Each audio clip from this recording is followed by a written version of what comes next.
Sahyadri news network channel मध्ये आपले स्वागत आहे। पुरंदर व पुणे जिल्हा तसेच महाराष्ट्राच्या ताज्या बातम्या पाहण्यासाठी आमच्या चॅनलला लाईक करून सबस्क्राइब करा। राजकीय, कला, क्रीडा, साहित्य, शिक्षण, आरोग्य, सामाजिक, धार्मिक क्षेत्रातील ताज्या बातम्या पहा फक्त आपल्या सह्याद्री न्यूज नेटवर्क मध्ये।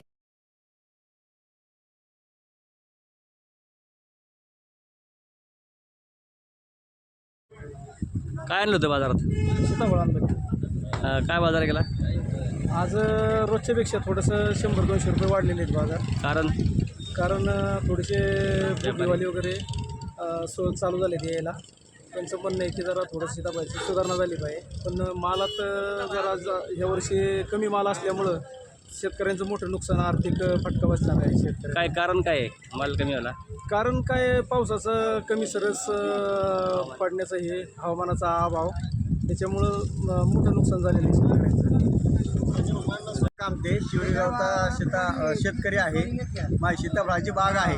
यावर्षी काय झालं, वातावरण बदलामुळे बागांना मालच लागला नाही आणि त्यामुळं कृषी अधिकाऱ्यांनी किंवा सरकारने याची दखल घेऊन याचे पंचनामे करून शेतकऱ्यांना त्याची नुकसान भरपाई द्यावी अशी माझी नम्र विनंती आहे। आज पुरंदर तालुक्यामध्ये फळमाशीने खूप मोठा हैदोस माजवलेला आहे। पेरू असेल, चिक्कू असेल, सीताफळ, आंबा, जांभूळ, काकडी, दोडका, कारले, एकही पीक त्या फळमाशीने सोडलं नाही की त्या पिकाला फळमाशीचा त्रास झाला नाही, अशी पिकं राहिलीच नाहीत। त्याच्यामुळं शेतकऱ्यांचं खूप नुकसान होत होतं। आणि विशेष म्हणजे आपलं जे सीताफळ आहे, सीताफळीला फळमाशीने जरी डंक मारला तर त्याच्या तोवर कडक असल्यामुळं ते कळून येत नाही शेतकऱ्यांना आणि नंतर त्याच्यामध्ये थोडंसं आळीचा प्रादुर्भाव होतो। त्याच्यामुळं जे आपल्या तालुक्यातले जे प्रक्रिया व्यावसायिक आहेत ते सगळे व्यावसायिक बांधव एकत्र आले आणि त्यांनी एक निर्णय घेतला की हे फळमाशीचे जे लूर आहेत ते लूर आपण शेतकऱ्यांना एकदम माफक दरामध्ये विकू आणि शेतकऱ्यांना ते अवेलेबल सहज मिळतील असं आपण काहीतरी करू।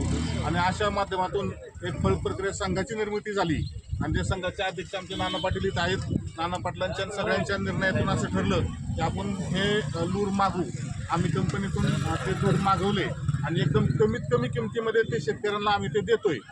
शेतकऱ्यांना सुद्धा माझं एक आव्हान असेल की हे लूर आम्ही जे लोकांना कमीत कमी किमतीत देतो ते आपल्या बागेत नेऊन लावावेत।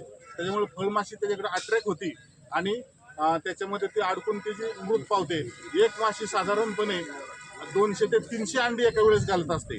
तिचा माशीचा कार्यकाल हा म्हणजे वर्षातून तिचे 7 वेळा तिची प्रजनन होत असतं, वाढ होत असते। तर तिचं कुठंतरी रोखण्याचा प्रयत्न आपल्याला करायचा आहे आणि अशा पद्धतीने कमीत कमी खर्चामध्ये त्या फळमाशीला रोखण्याचं काम आपल्याला करायचं आहे। एकरी साधारणपणे 4 ते 8 सापळे आपण ह्याच्यामध्ये शेतकऱ्यांनी लावावेत आणि हे सर्व ठिकाणी लावावेत, अगदी घरात, परिसरात सगळीकडे लावावे। कारण ही फळमाशी फक्त बागेतच नव्हे तर बाजारात सुद्धा आहे, घरात आहे, घराच्या बाजूला आहे, पडीक क्षेत्रामध्ये आहे। त्याच्यामुळे हे जास्तीत जास्त शेतकऱ्यांनी ह्याचा वापर करावा आणि फळमाशी नियंत्रण मुक्त, फळमाशी मुक्त तालुका करू आपण, हे अभियान आपण राबवू। ते आत्ताच ह्याच्यामध्ये लावलेल्या बाटलीमध्ये लावलेल्या माशा आहेत, अगदी 2 ते 3 मिनिटांमध्ये एवढ्या माशा ह्याच्यामध्ये आलेल्या आहेत। अच्छा, खाणी बाजार हो। हां, तर आजपर्यंत सीताफळाचं सीझन चालू झालेले 10 ते 15 दिवस झाले, परंतु प्रक्रिया धारकांनी ह्याच्याकडे थोडीशी पाठ फिरवली कारण तर थोडंसं फळमाशीचा प्रादुर्भाव त्याच्यात होतो म्हणून हे सगळे उत्पादक थांबले होते। परंतु सर्वांनी निर्णय घेतला आणि शेतकऱ्यांना ह्या फळमाशी ट्रॅप पुरवायला आजपासून सुरुवात केली आम्ही आणि आजपासून खरेदीला सुरुवात केली। मला सांगायला आनंद वाटतो की आमच्या प्रक्रिया प्रोसेसिंगवाल्यांनी जेव्हापासून म्हणजे आजपासून माल खरेदीला सुरुवात केली, कालच्याला हेच कॅरेट आमचे 50-100 रुपयाला विकलं जात होतं, तेच कॅरेट आज 300 ते 400 रुपयाला विकलं जातं आहे, 250, 300, 400 ह्या रुपयाला विकलं जातं आहे। म्हणजे तब्बल चौपट बाजार आजपासून सीताफळाचे वाढले आणि मोठा माल जो काल 1000 रुपयाला 800 रुपयाला विकला जात होता तो आज 1500-2000 आज विकला गेला आहे।